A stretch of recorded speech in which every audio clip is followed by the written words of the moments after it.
Part 16. Nangilid ang luha sa mata ni Belinda dahil alam niya sa sarili niya na napalapit na rin siya kay Zai kahit na ilang araw lang naman silang magkakasama. If you want me to believe everything you said, tell him to come to me.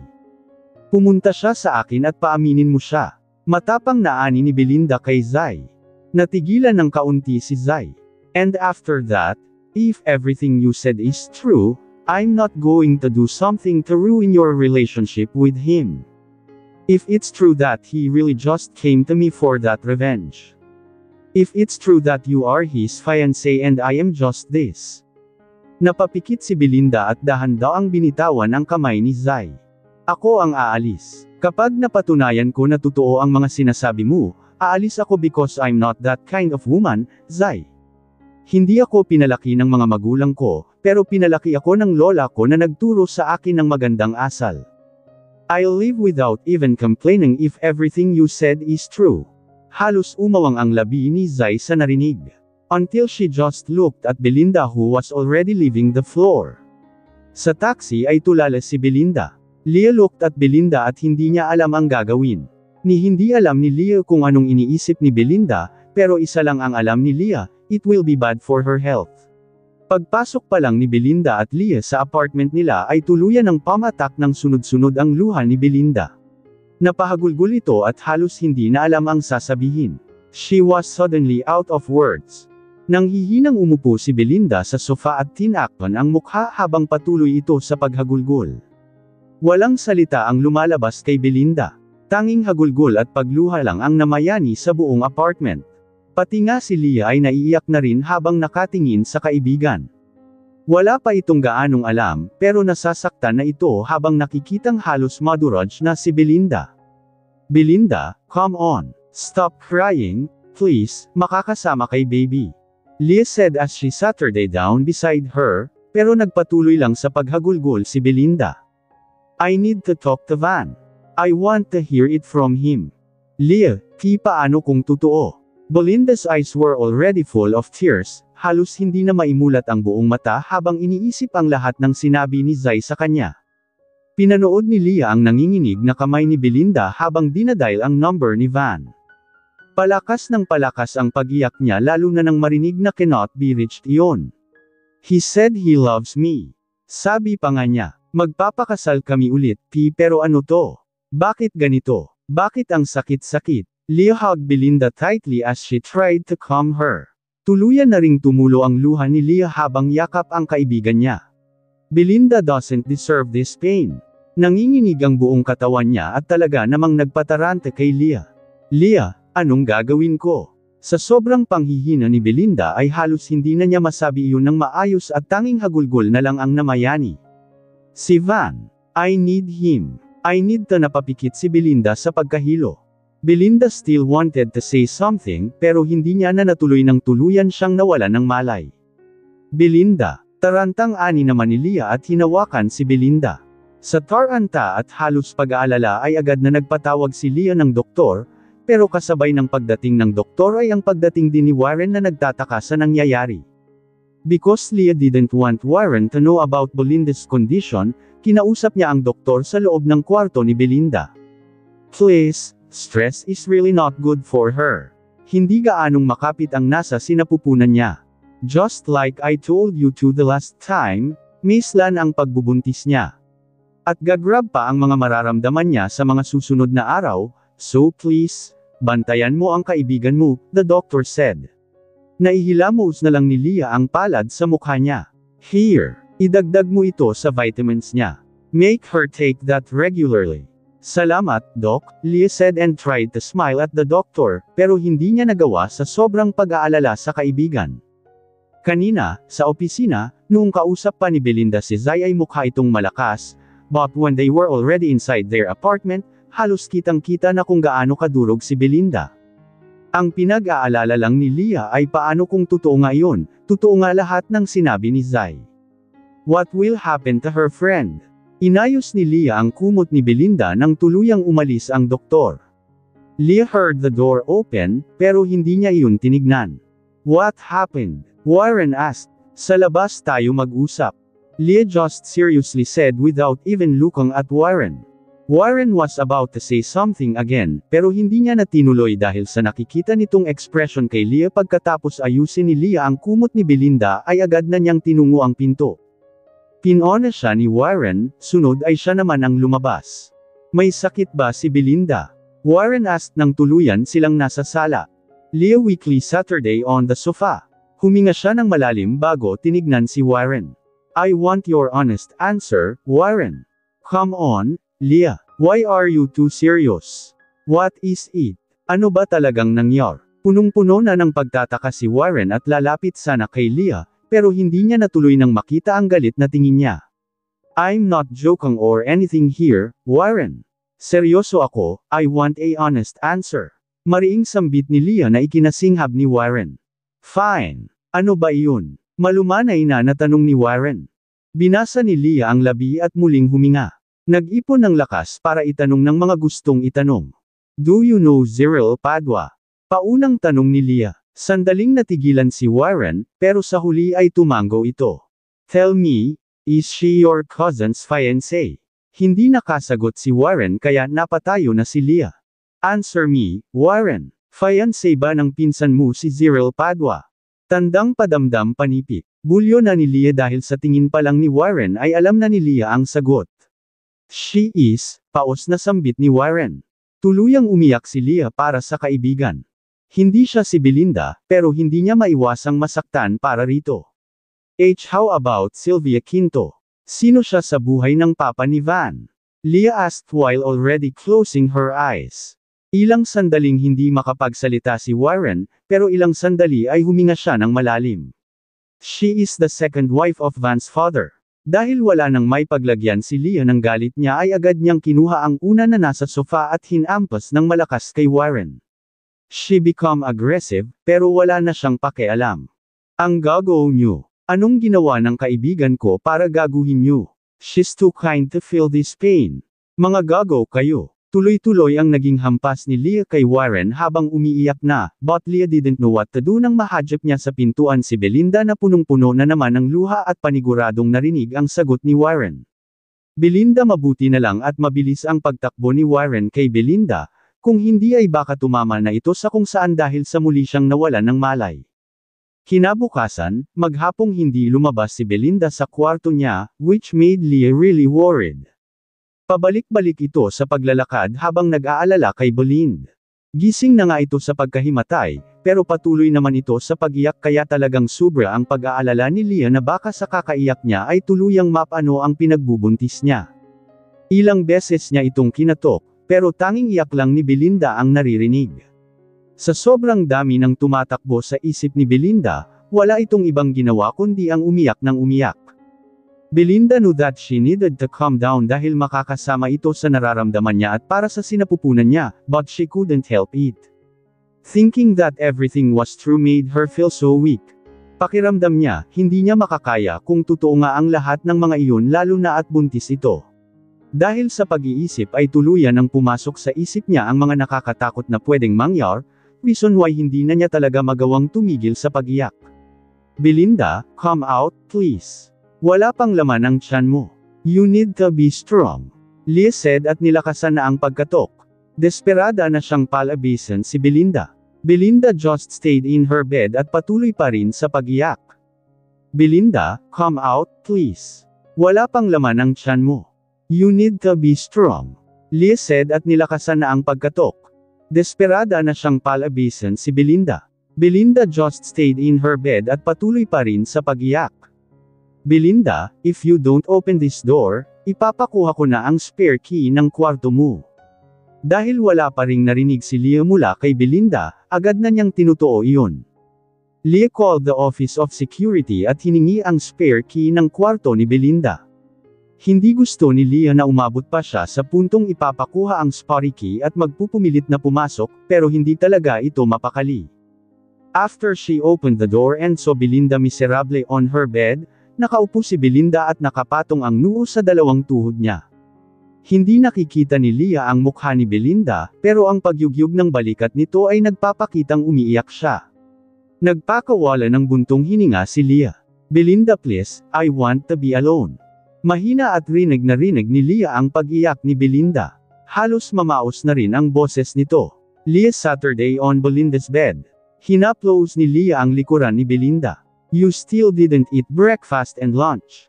Belinda, naman. I know you are hurt, but don't let yourself become like this. Huwag mo naman pabayaan ang sarili mo, ang anak mo sa sinapupunan mo. Baka kung mapano ang anak mo kung magpapatuloy kang ganito. Trying, but it hurts, Leah. Halos magkabasag-basag ang boses ni Belinda. Hinaplos ulit ni Leah ang likuran ni Belinda. Leah wanted to do something para maibsan ang nararamdaman at iniisip ni Belinda, pero hindi niya alam kung paano makakatulong nang hindi ini-invalidate ang nararamdaman ng kanyang kaibigan. I want to be alone. Please, iwan mo muna ako. Belinda said as she looked at Leah. Bumantong hininga si Leah at tumango. Fine. I'll leave you alone here, but promise me you are going to eat. Lalabas lang ako saglit to get your food and, of course, your vitamins. Pagkatapos noon, hahayaan na muna kitang mag-isa rito kung iyon ang gusto mo. Dahan-daang tumango si Belinda bilang sagot. Because Leah already wanted to make Belinda eat, agad-agad na itong naglakad papalabas para kumuha ng mga pagkaing alam niyang makakatulong kay Belinda. May mga prutas na rin nakakabili ni Leah kanina at pati iyon ay kinuha niya para ipasok sa loob ng kwarto ni Belinda. Here, eat this tapos take your vitamins na lang. Lahat ng sinabi ni Leah ay tanging-tango lang ang isinagot ni Belinda. Maya't maya rin kasi ang paghikbi ni Belinda kaya hindi siya makasagot ng maayos.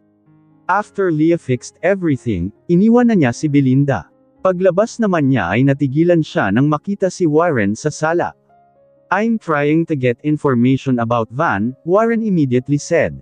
Leah just looked at him seriously before going to the kitchen to get water. Leah, anong sinabi ko sa iyo kagabi? Ang sabi ko, huwag kang magpapakita sa akin hanggang hindi mo na ihaharap ang gago mong pinsan, hindi ba? Leah said. Warren sighed. I'm trying, pero parang may mali kaya hindi ko siya magawang makontak. Leah chuckled as she heard that. Then Liv, umalis ka rito dahil naaasiwa ako sa pagmumukha mo. You knew what your cousin was doing, pero hinayaan mo. Kinunsinti mo. Leah Liv, ano, ipapakaladkad pa kita. Isang buntong hininga ang pinakawalan ni Warren at walang nagawa kung hindi umalis. Warren was really doing everything para makontak si Van, pero lahat ng napagtanungan niya, lahat sila hindi alam kung nasaan si Van. Even some cousins of Van on his mother's side didn't know what was happening. Kaunti na nga lang ay magsasabi na si Warren sa papa ni Van, but he was thinking that he shouldn't make things complicated. Sa kabilang banda ng isip ni Warren, iniisip niyang gumagawa lang ng paraan si Van para maayos ang lahat, but after knowing what happened in the office of Villarriba was really something. Kung alam ni Van ang nangyari, tiyak ay naandito na agad iyon para protektahan si Belinda, ngayon pa na alam na ni Zay ang tungkol kay Belinda. So, there's really something fishy. Van, what's really happening to you? Belinda needs you, Warren said as he tried to call someone again. It was already night when Leah entered Belinda's room again, and Leah sighed as she saw Belinda sleeping. Pero kahit natulog, rinig na rinig pa rin ni Leah ang paghikbi ni Belinda, na kahit atatulog ay umiiyak pa rin. Everything was already silent at midnight when Belinda woke up and looked for Van. Sa pag-aakalang panaginip iyon, literal na nilibot ni Belinda ang tingin sa buong kwarto to find Van, pero unti-unti na namang umiyak si Belinda nang mapagtantong totoo ang lahat ng iyon, na hindi iyon tulad noong una na panaginip lang. Halos nakamulat na si Belinda hanggang sa mag-alas 6 ng umaga. Ang una niyang ginawa sa pagpatak ng alas 6 ay ang maligo at magayos. Pakiramdam ni Belinda ay naubos ang luha niya sa pag-iyak niya. Biglang wala na atang may luluha ang mata ni Belinda kinaumagahan. After she fixed herself, lumabas na siya, making Leah shocked. Gulat si Leah na tinignan si Belinda na nakasuot ng pang-opisinang damit. Belinda, where are you going? Leah asked, trying not to think na plano itong pumasok sa trabaho, pero napasinghap na lang siya nang marinig ang sunod na tinura nito. Work, tipid na ani ni Belinda. Napatayo naman si Leah at kunot noong tinignan si Belinda. What the hell are you talking about? Nakalimutan mo na ba ang nangyari sa opisina? Hindi na napigilan ni Leah ang magtaas ng boses namang marinig ang sinabi ni Belinda, I am going to work right now, Leah. I want to go agad nang pinutol ni Leah si Belinda sa sinasabi. No way. Walang magtatrabaho, Belinda. Walang pupunta sa company. Leah knew that she shouldn't be acting like this, pero sobrang nag-aalala siya kay Belinda.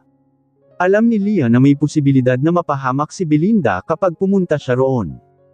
Alam na rin ni Leah na ang manager nila na si Cecilia ay ang mama ni Van, and of course, she already made sure the true identity of Van.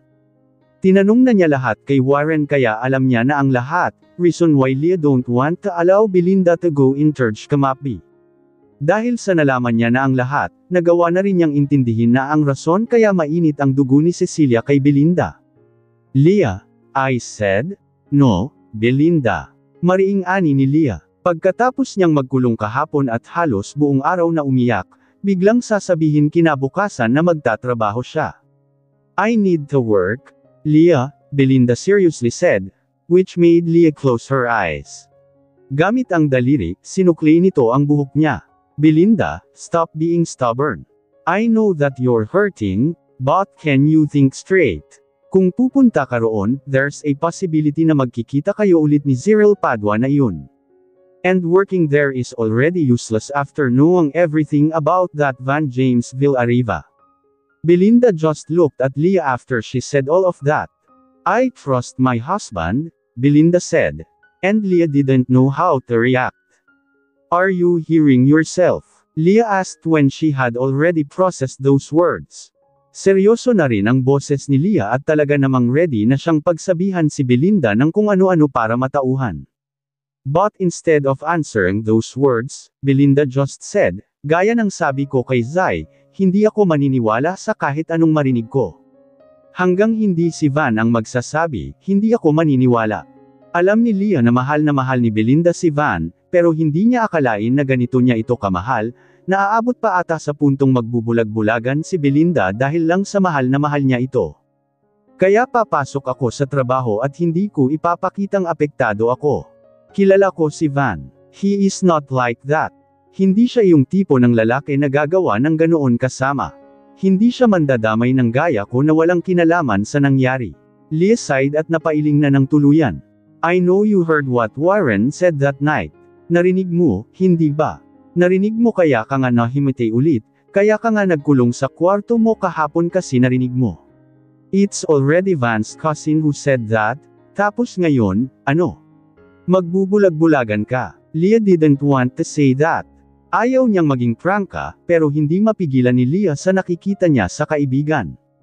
Maawa ka naman sa anak mo, Belinda. You are pregnant. Stop being stubborn and just stay here.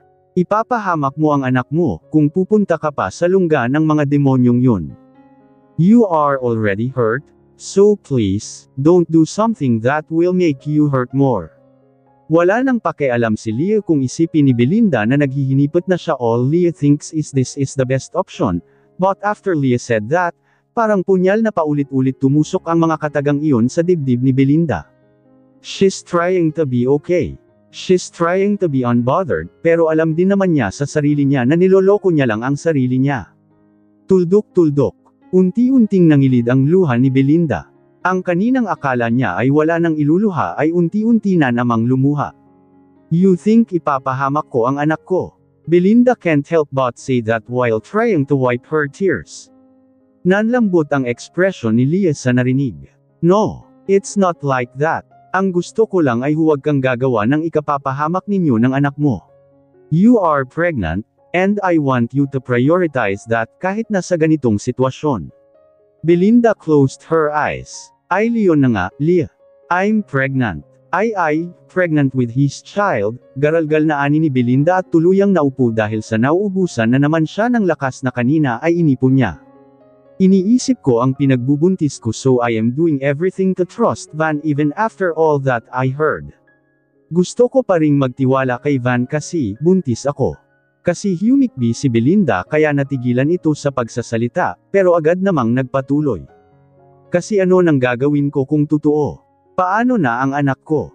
Paano ako? Biglang nagsisi si Leah sa mga sinabi niya.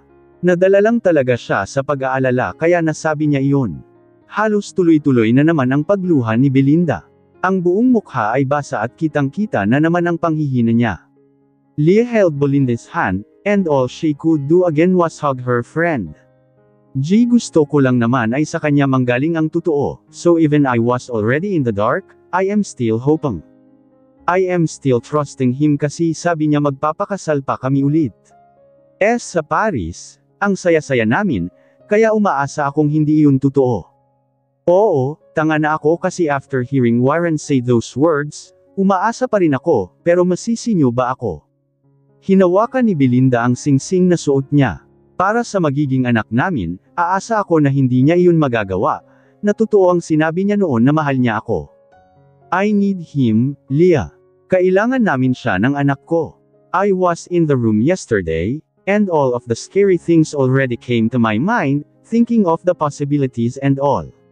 Natatakot ako na hindi ko kayanin kung sakaling kailangan ko nang tanggapin iyong katotohanan, so I am trying my best to trust Van, even if I am already sinking, pero ang mas kinatatakutan ko ay ang lumaki ang anak ko nang walang ama. Namagay sa akin ang anak ko, na walang maramdamang pagmamahal sa ama. Agad na umiling si Leah ng paulit-ulit because Leah knows that it will never happen. Hindi siya magiging tulad mo, because I know you will do everything para hindi niya maramdaman na may kulang sa kanya. Sa lahat ng kilala ko, you are the kindest person I know, so stop thinking of those scary things that will happen. Alam ko na pupunuin mo ng pagmamahal ang anak mo. I already talked to Warren and he said na gumagawa siya ng paraan to contact Van, Leah said when they started eating. Tanging-tango lang ang ginawa ni Belinda at tumitig sa pagkain niya. Wala itong gana at pakiramdam niya ang kaya lang niyang gawin ay ang titigan ang pinggan niya hanggang sa mapanis ito. Belinda, dahan-daang inangat ni Belinda ang tingin niya kay Leah nang marinig niya ang tawag nito. You need to eat and then after that take your vitamins. Belinda sighed and looked at her food again and then looked at Leah again. I really want to go to the company. Mas malaki naman kasi ang posibilidad na makita ko siya roon, Belinda said, which made Leah sigh. Pero baka kung anong gawin sa'yo ni Zai, and napapikit si Leah at natigilan. Hindi pa nasasabi ni Leah kay Belinda na ang mama ni Van ay si Manager Cecilia kaya hindi niya talaga maiwasan ang mapatigil. Please, Leah, pakiramdam ko mas lalo akong hindi matatahimik kung mananatili ako rito. I want to go there and take the possibilities na baka nga nandoon siya. Leah sighed. Ilang sandali ay malambot na niyang tinignan si Belinda. Fine. Kung gusto mo talagang pumunta roon, fine. But don't stop me from protecting you if something happens again between you and Zai. Tumango agad si Belinda sa sinabi ni Leah. Finish your food and take your vitamins, after that, we go together. Kung si Leah lang, she already didn't want to go there. Leah was already willing to resign after knowing that. After all, si Belinda ang tumulong sa kanya para makapasok siya sa kumpanyang iyon, pero kung ito ang gusto ng kaibigan, pupunta siya ulit doon. Hindi naman din niya hahayaan na mag-isa ang kaibigan niya sa kumpanyang iyon. All eyes were on Belinda and Leah pagpasok pa lang sa kumpanya. They started whispering and murmuring something na pilit hindi pinapansin ni Belinda kahit na halos durugan siya sa mga naririnig niya. Bakit siya nandito? Ang kapal. Kabit pala. Kaya pala hanggang ngayon hindi pa natin nakikita ang asawa kuno ni Belinda kasi mukhang gawa-gawa niya lang at kabit lang siya. Wala sa mukha niya, Sabagay, sabi nga nila, kung sino pa ang malaanghel na mukha ay siya pa ang totoong masama. Hanggang sa makarating sa lamesa nila ay walang tigil ang naging bulong na iyon. Sandaling nakalimutan ni Belinda ang mga paratang sa kanya nang makita niya ang lamesa niya. Natigilan si Belinda nang makitang wala ng laman ang lamesa niya, it was already vacant. Pati ang mga gamit ni Belinda na nilagay niya sa lamesa ay wala na. Pati nga ang letrato niya roon at ng lola niya ay wala na. Almost everything was already cleared. Laking himala na lang na napapasok pa si Belinda gayong mukhang na-ideklara na nasisanti na siya. Nag-aalalang tinignan ni Leah si Belinda, pero ilang sandali ay nakita niya si Belinda na naupo na lang ng tuluyan sa swivel chair, so she did the same. I'll just answer this call. Babalik ako, Leah said to Belinda habang nakaturo siya sa phone niya. Ayaw niyang iwan si Belinda roon, pero kailangan niyang sagutin ang tawag. And you have the guts to come back here. Grabeng kapal naman talaga ng mukha mo. Ilang sandali ay dumating si Zai and immediately went in front of Belinda's table. Belinda seriously looked at Zai. Sinabi ko na sayo, hindi ba? Hanggang hindi si Van ang nagsasabi sa akin ng lahat ng bagay na sinabi mo, hindi ako maniniwala. Zai sighed after hearing that from Belinda. Oh, really? Kaya ka bumalik? Sarkastikong tanong ni Zai. Tumanggaw-tango pa ito at saka napatingin sa isang bottle of water sa kanilang lamesa. Zai went there and immediately got the water. Ang may-ari ng tubig ay walang nagawa kung hindi panoorin lang si Zai na kuhanin ang tubig na iyon. After Zai got the water, agad siyang lumapit kay Belinda. Before Belinda could react, napapikit na siya nang maramdaman ang pagbuhos ng tubig sa ulo niya. Then welcome to hell, Zai seriously said while doing that. What the hell? Rinig ng lahat ang malakas na sigaw ni Leah. Belinda also heard that, pero medyo malayo pa ito. Muli na namang nagkaroon ng komosayon sa floor nila. Some started calling someone and some whispering and really didn't even try to hide how they started talking about Belinda at mula sa kinauupuan ni Belinda ay rinig na rinig niya ang ilang mga bulong na iyon. Belinda seriously looked at Zai nang yumuko ito para may pantay ang tingin nilang dalawa. Yan ang bagay sayo, Zai said also in a serious voice kasabay din naman noon ay ang pagdating na ni Leah ng tuluyan sa harap nila. Leah immediately held Zai's hand at inilayo kay Belinda, pero umawang ang labi ni Leah nang makita ang pagtayo ni Belinda. Tumayo si Belinda at agad na nilapitan ang lamesa ng katabi niya. Belinda, akin yan.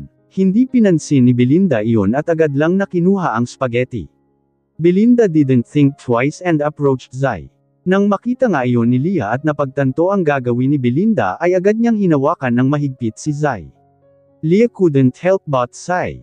Hey, what are you going to do? Tarantang tanong ni Zai habang nakatingin kay Belinda. Belinda looked at Leah again bago niya tuluyang itapon ang spaghetti sa ulo ni Zai na kinuha niya kanina. Napapikit ng mariin si Zai at impit na tumili nang maramdaman ang pagdaloy ng sauce ng spaghetti na damaloy sa noo ni Zai. You think hahayaan na naman kitang pahiyain ako sa harap ng maraming tao? You're wrong, Zai. Sige lang. Magsimula ka ng gulo habang nandito ako, pero tandaan mo to, ako ang tatapos ng gulong sinimulan mo. Gaya nito, Belinda said at siya na ang tuluyang umalis doon habang bitbit ang kaunting satisfaction sa ginawa niya. Ang isa lang na gustong mangyar ngayon ni Belinda ay tuluyang makausap si Van kaya wala itong oras sa mga ginagawa ni Zai. I already talked to Warren and he said na gumagawa siya ng paraan to contact Van, Leah said when they started eating. Tanging tango lang ang ginawa ni Belinda at tumitig sa pagkain niya. Wala itong gana at pakiramdam niya ang kaya lang niyang gawin ay ang titigan ang pinggan niya hanggang sa mapanis ito. Belinda, dahan-daang inangat ni Belinda ang tingin niya kay Leah nang marinig niya ang tawag nito. You need to eat and then after that take your vitamins. Belinda sighed and looked at her food again. May nararamdaman ka bang kakaiba? Nahihilo ka or anything? Sabihan mo ako kung may nararamdaman ka. The doctor said na bawal kang ma-stress o kahit nga mag-isip ng sobra, so please. Tell me if you felt something para madala kita sa hospital. After hearing that Belinda sighed then looked at Leah again. I really want to go to the company. Mas malaki naman kasi ang posibilidad na makita ko siya roon, Belinda said, which made Leah close her eyes. Napahilot siya sa noo at sobrang lalim na buntong hininga ang pinakawalan. Leah knows that Belinda can't think strength because of everything happened kaya naman gusto niyang unawain ito. Pero baka kung anong gawin sa'yo ni Zai, and napapikit si Leah at natigilan. Hindi pa nasasabi ni Leah kay Belinda na ang mama ni Van ay si Manager Cecilia kaya hindi niya talaga maiwasan ang mapatigil. Please, Leah. Pakiramdam ko mas lalo akong hindi matatahimik kung mananatili ako rito. I want to go there and take the possibilities na baka nga nandoon siya. Leah sighed again at tuluyang nahihirapan sa pagdedesisyon. Ilang sandali ay malambot na niyang tinignan si Belinda. Fine. Kung gusto mo talagang pumunta roon, fine. But don't stop me from protecting you if something happens again between you and Zai. Tumanggo agad si Belinda sa sinabi ni Leah. Finish your food and take your vitamins, After that, we go together. Kung si Leah lang, she already didn't want to go there. Leah was already willing to resign after knowing that. After all, si Belinda ang tumulong sa kanya para makapasok siya sa kumpanyang iyon, pero kung ito ang gusto ng kaibigan, pupunta siya ulit doon. Hindi naman din niya hahayaan na mag-isa ang kaibigan niya sa kumpanyang iyon. All eyes were on Belinda and Leah pagpasok pa lang sa kumpanya. They started whispering and murmuring something na pilit hindi pinapansin ni Belinda kahit na halos durugan siya sa mga naririnig niya. Bakit siya nandito? Ang kapal. Kabit pala. Kaya pala hanggang ngayon hindi pa natin nakikita ang asawa kuno ni Belinda kasi mukhang gawa-gawa niya lang at kabit lang siya. Wala sa mukha niya, Sabagay, sabi nga nila, kung sino pa ang malaanghel na mukha ay siya pa ang totoong masama. Pero grabe talaga iyong kapal ng mukha, Hanggang sa makarating sa lamesa nila ay walang tigil ang naging bulong na iyon na talaga namang sobrang linaw sa pandinig ni Belinda. Sandaling nakalimutan ni Belinda ang mga paratang sa kanya nang makita niya ang lamesa niya. Natigilan si Belinda nang makitang wala ng laman ang lamesa niya, it was already vacant na para bang ine-expect na ng lahat ng nandoon na hindi na siya babalik. Pati ang mga gamit ni Belinda na nilagay niya sa lamesa ay wala na talagang bakas na lamesa ni Belinda iyon ng ilang taon. Pati nga ang letrato niya roon at ng lola niya ay wala na. Almost everything was already cleared. Laking himala na lang na napapasok pa si Belinda gayong mukhang na-ideklara na sis auntie na siya. Nag-aalalang tinignan ni Leah si Belinda, pero ilang sandali ay nakita niya si Belinda na naupo na lang ng tuluyan sa swivel chair, so she did the same. I'll just answer this call. Babalik ako again, please don't go somewhere else habang may kausap ako, Leah said to Belinda habang nakaturo siya sa phone niya. Ayaw niyang iwan si Belinda roon, pero kailangan niyang sagutin ang tawag. And you have the guts to come back here. Grabeng kapal naman talaga ng mukha mo. Ilang sandali ay dumating si Zai and immediately went in front of Belinda's table. Belinda seriously looked at Zai. Sinabi ko na sayo, hindi ba? Hanggang hindi si Van ang nagsasabi sa akin ng lahat ng bagay na sinabi mo, hindi ako maniniwala. Zai sighed after hearing that from Belinda. Oh, really? Kaya ka bumalik? Sarkastikong tanong ni Zai. Hindi gulo ang habol ko rito shut up. You are here, so tumanggo-tango pa si Zai at saka napatingin sa isang bottle of water sa kanilang lamesa. And Zai went there and immediately got the water. Ang may-ari ng tubig ay walang nagawa kung hindi panuurin lang si Zai na kuhanin ang tubig na iyon. After Zai got the water, agad siyang lumapit kay Belinda. Before Belinda could react, napapikit na siya nang maramdaman ang pagbuhos ng tubig sa ulo niya. Then welcome to hell, Zai seriously said while doing that. What the hell? Rinig ng lahat ang malakas na sigaw ni Leah. Belinda also heard that, pero medyo malayo pa ito. Muli na namang nagkaroon ng komosayon sa floor nila. Some started calling someone and some whispering and really didn't even try to hide how they started talking about Belinda at mula sa kinauupuan ni Belinda ay rinig na rinig niya ang ilang mga bulong na iyon. Belinda seriously looked at Zai nang yumuko ito para may pantay ang tingin nilang dalawa. Yan ang bagay sayo, Zai said also in a serious voice kasabay din naman noon ay ang pagdating na ni Leah ng tuluyan sa harap nila. Leah immediately held Zai's hand at inilayo kay Belinda, pero umawang ang labi ni Leah nang makita ang pagtayo ni Belinda. Tumayo si Belinda at agad na nilapitan ang lamesa ng katabi niya. Belinda, akin yan. Hindi pinansin ni Belinda iyon at agad lang na kinuha ang spaghetti. Belinda didn't think twice and approached Zai. Nang makita nga iyon ni Leah at napagtanto ang gagawin ni Belinda ay agad niyang hinawakan ng mahigpit si Zai. Leah couldn't help but sigh. Hey, what are you going to do? Tarantang tanong ni Zai habang nakatingin kay Belinda. Belinda looked at Leah again bago niya tuluyang itapon ang spaghetti sa ulo ni Zai na kinuha niya kanina. Napapikit ng mariin si Zai at impit na tumili nang maramdaman ang pagdaloy ng sauce ng spaghetti na damaloy sa noo ni Zai. You think I'll let you kawawain ako sa harap ng mga tao ulit this time? You're wrong, Zai. Sige lang. Magsimula ka, pero tandaan mo to, ako ang tatapos, Belinda said at siya na ang tuluyang umalis doon. Malaki ang tiwala ni Belinda kay Van, pero kung sakaling totoo lahat ng sinabi ni Zai, na talagang planado ang lahat at nilapitan lang siya ni Van para mag-higanti. Belinda knows that she can't be with Van. What's happening here? Cyril, anong nangyari sa'yo? Manager Cecilia said and immediately approached Zai, but Belinda just looked at Van, who was just staring at her blankly. Walang emosyon siyang nakatingin kay Belinda. Nang tignan ni Belinda si Van sa mata ay saka siya nag-iwas ng tingin at tinignan si Zai. Why is he looking at me like that? Belinda couldn't help but ask herself. Sampu, what the hell? What's that? Why is there spaghetti on your head? Tandang padamdam panipik. Nagtataka, ngunit namutawi na ang galit sa boses ni Manager Cecilia. Tinignan pa niya ang buhok ni Zai na parang nandidiri ito. Zai really looks so messy, habang si Belinda naman ay parang basang sisiw. Kinagat ni Belinda ang labi at walang masabi. She wanted to talk, pero wala talaga siyang masabi na gusto na lang niyang murahin ang sarili. So all she could do was to stare at Van again na animoy kapag inalis niya ang tingin dito o kumurap man lang ay maglalaho ito. Sobrang dami niyang gustong sabihin at itanong kay Van, pero sa puntong iyon, nanghihina si Belinda at hindi alam ang unang sasabihin kay Van. Did you do this? Gulat na nilaipat ang tingin ni Belinda kay Manager Cecilia sa sigaw nito. Manager doon lang siya nakahanap ng mga salita at nakapagsalita, pero hindi niya naman natuloy nang muling nagsalita si Manager Cecilia. Oh, no. I shouldn't ask. Of course, you did this, bitch. Natatawang ani ni Manager Cecilia, pero punong-puno naman iyon ng sarkasmo.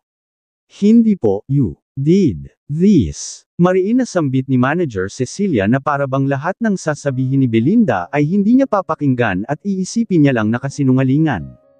She was already at Zai na patuloy sa pag-iyak. Some people already approached Zai to remove the pasta of spaghetti from her head. Teka lang po, ginawa lang naman ni Belinda ito kasi nauna si Zai. Pwede mo din tanungin ang iba. They saw what happened. Agad na sambit naman ni Leah, pero hindi man lang siya pinansin ni Manager Cecilia at talagang nakatingin lang ng masama kay Belinda. After that, Cecilia looked at Zai. She did that, right?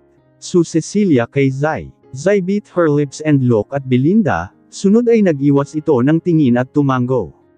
Yes, tita, she did this to me.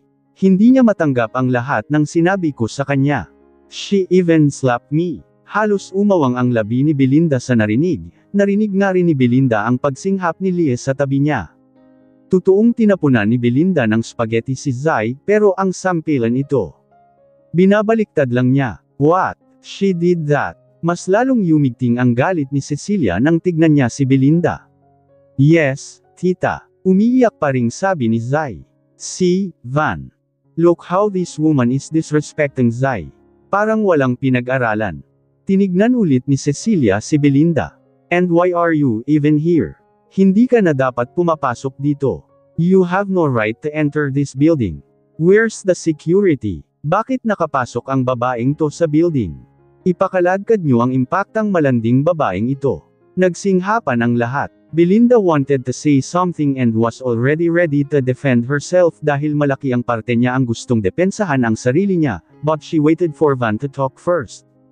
Gusto niyang hintayin si Van sa sasabihin niya sa nangyayari sa harap niya, naghintay si Belinda na ipagtanggol siya ng kanyang asawa sa harap ng mga taong pinagsasalitaan siya ng mga salitang gaya ng malandi, pero after what Manager Cecilia said, walang sinabi si Van and just looked at Zai. Halos madurog si Belinda nang makitang halos hindi siya tignan ni Van. Van just looked at Zai like she was the only woman there.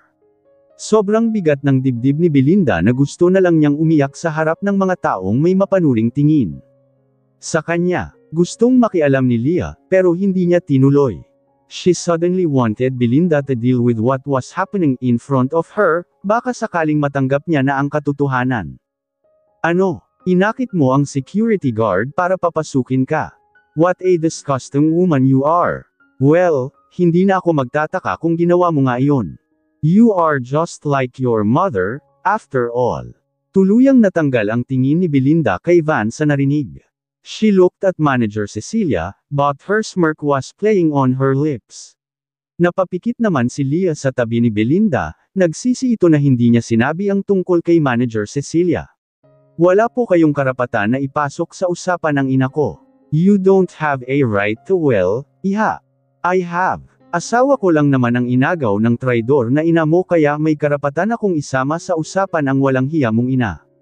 Belinda was too stunned to speak after hearing that and she saw how angry Manager Cecilia was. Lumapit pa ito at kitang-kita ni Belinda ang panginginig ng kamay ni Manager Cecilia sa galit. Ano pa nga bang aasahan sa anak ng taong mang-aagaw at malandi, edi mang-aagaw at malandi rin. Tama nga sila, na kung ano si Cecilia naman ang natigilan at napatingin sa anak niya nang hawakan siya nito. Belinda saw that and looked at Van's hand. Mom, stop it. Van looked at her mom and said that. Tuluyang nahulog ang mga mata ni Belinda sa paanan niya, thinking another information from the words Van said. Mom. Van called Manager Cecilia Mom. Kung ganoon, ina niya si Manager Cecilia. Ginawa ni Belinda ang lahat para huwag umiyak sa harap nila at sa mga empleyado. Everyone was looking at Belinda and she even heard again some whispering that really hurt to hear. Lahat sila ay pinagpipiestahan na ang nangyayari. Isang malalim na buntong hininga naman ang pinakawala ni Cecilia nang marinig ang sinabi ng kanyang anak. Cecilia seriously looked away and tried to calm herself. Kung siya lang ay mas marami pang masasakit na salita ang sasabihin niya kay Belinda, pero dahil nandito si Van ay hindi niya magawa. Fix Zai, and I'll just talk to Belinda, Van said. Nataranta naman si Zai nang marinig iyon. She couldn't help but get scared after knowing that they would talk. Tita, Zai whispered habang kabado. Zai even tried to wipe her tears, pero patuloy iyon sa pag-iyak. Isang tingin at ngiti ni Cecilia ay kitang-kita ang pag-relax ng mukha ni Zai. Hindi alam ni Zai ang pinag-usapan nila, but seeing her tita Cecilia smile like that made Zai really relax.